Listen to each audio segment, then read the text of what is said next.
রাধে রাধে বন্ধুরা, শ্রী হরিবংশ। আজ আমার শ্রীজির আবির্ভাব তিথি। সেই উপলক্ষে আমার প্রিয়তমার জন্য আমার প্রিয়তমার পছন্দের কিছু খাবার রান্না করে ভোগ নিবেদন করব। সকাল সকাল আমার রাধা গোবিন্দকে সুন্দর করে অভিষেক করিয়ে নিয়েছি, আর এই মুহূর্তে আমার প্রিয়তমা আমার শ্রীজির জন্য তার পছন্দের কিছু খাবার রান্না করছি এবং তাকে ভোগ নিবেদন করবো। সম্পূর্ণটাই তোমাদেরকে দেখাবো। আজ আমার শ্রীজির জন্য মেনুতে থাকছে তার প্রিয় পছন্দের খাবার: দই আরবি বা দই কচু, লুচি, আলুর দম, রয়েছে মুখরোচক কাঠি কচুর চপ বা বোম, সঙ্গে রয়েছে মালপোয়া, আপেল ক্ষীর এবং মিষ্টি ভাত বা পরমান্ন। খুব করার ইচ্ছা ছিল, সেটা টাইমের অভাবে করতে পারিনি। সবকিছু আনা ছিল আর কি। সমস্ত কিছুটাই তোমাদের এই ভিডিওর মাধ্যমে দেখালাম। আশা করি তোমাদের ভালো লাগবে। তবে দেখতে থাকুন এবং সঙ্গে থাকুন। হরে কৃষ্ণ, রাধে রাধে, জয় নিতাই, শ্রী হরিবংশ। আশ্রয় করিয়া বন্দ শ্রী গুরু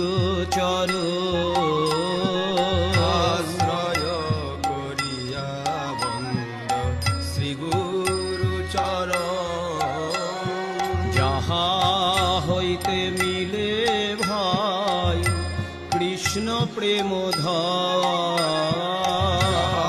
হইতে মিলে ভাই কৃষ্ণ প্রেম জীবের নিস্তার লাগি নন্দ সুত হরি